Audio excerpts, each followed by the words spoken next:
So let's recall what we need to show something's a function. So to show that a relation f from a set A to a set B is a function, the following two conditions must be satisfied. So the first one is that each input has an output. For each A and A, there is a B and B such that AB is an F. And the second condition says that if AB and AC are an F, then B equals C. Each input has exactly one output. So this condition 2, we're going to focus in on it for a minute and say a function f that satisfies condition 2, so the one right up here, condition 2, is called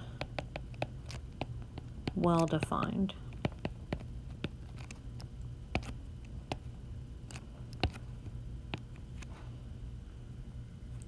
And so remember that because functions have to satisfy condition 2, we can conclude that every function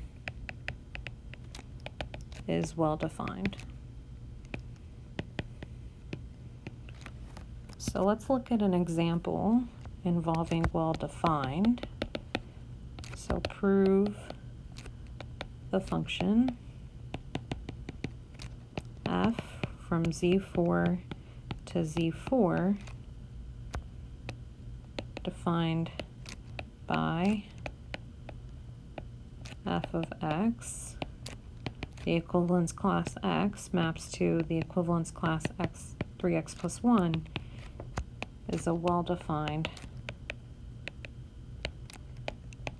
bijective function. So remember that Z4 corresponds to your equivalence classes that you get by looking at mod 4. So x is equivalent to y mod 4. And if you remember previously we talked about mod 4 in the equivalence classes. There was equivalence class 0, equivalence class 1, equivalence class 2, and the equivalence class 3.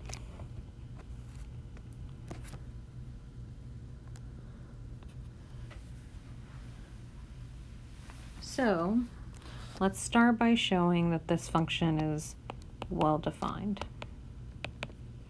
Remember what well-defined means. So here it means if I start with two equivalent inputs, so two equivalence classes, then their outputs are equivalent as well.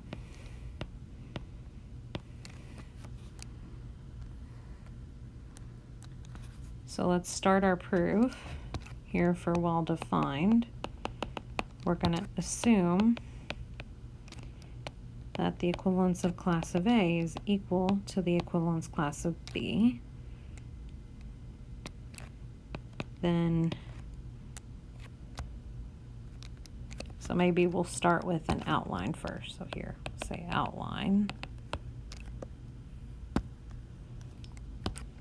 Before we do the proof. What am I trying to conclude? You want to conclude the end of your proof is that f of A equals f of B. So in other words, that the equivalence class 3a plus 1 is equal to the equivalence class 3b plus 1. This means I need to conclude that 3a plus 1 is equivalent to 3b plus 1 mod 4, which means you need to show 4 divides 3a plus 1 minus 3b plus 1,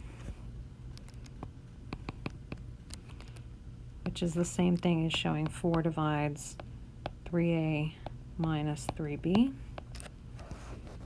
So if a is equivalent to b, if the equivalence class of a equals the equivalence class of b, then a is equivalent to b mod 4, which means that 4 divides a minus b. So I'm running out of room. I'll come over here. It means a minus b equals 4 times k for some k and z. And if I multiply this by 3, 3a minus 3b equals 4 times 3k. And so this means that 4 divides 3a minus 3b, which is what I needed to get to. Okay? So now we can write this up formally. So the proof, assume the equivalence class of A equals the equivalence class of B, then A is congruent to B mod 4, and 4 divides A minus B. So A minus B equals 4 times K for some K and Z, and this means multiplying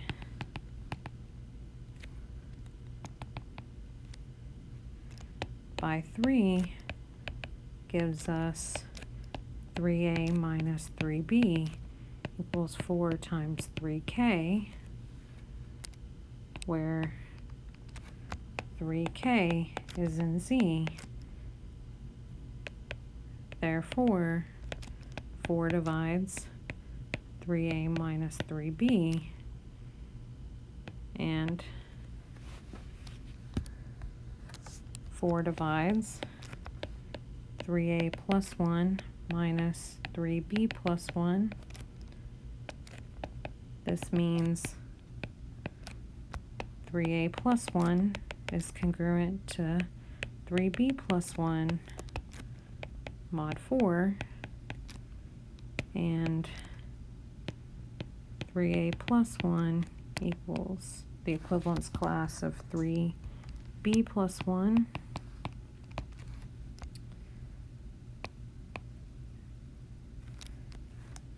So thus f of A equals f of B, and f is well defined.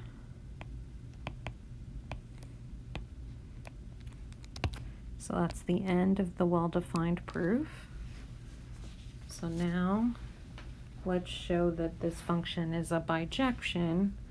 So remember that we're talking about Z4 consists, or mod 4 consists of only 4 elements, and those 4 elements are the equivalence class of 0, of 1, equivalence class of 2, and the equivalence class of 3. So here I'm working with a finite set. So to prove f is bijective, we only need to show f of 0, f of 1, f of 2, and f of 3 have distinct images. So if I look at f of 0, if you plug it into your function, you'll get the equivalence class of 1. If you plug in 1, you'll get the equivalence class of 4, but that's the same thing as the equivalence class of 0. If you plug in 2, it spits out the equivalence class of 7, which is the same as the equivalence class of 3. And finally, if I plug in 3, you'll get the equivalence class of 10, which is equal to the equivalence class of 2. So in the end, if I look at all these images, they were all distinct. So this tells me that f, let's say, f is both 1-to-1 and onto, therefore f is bijective. That's the end of the bijective proof.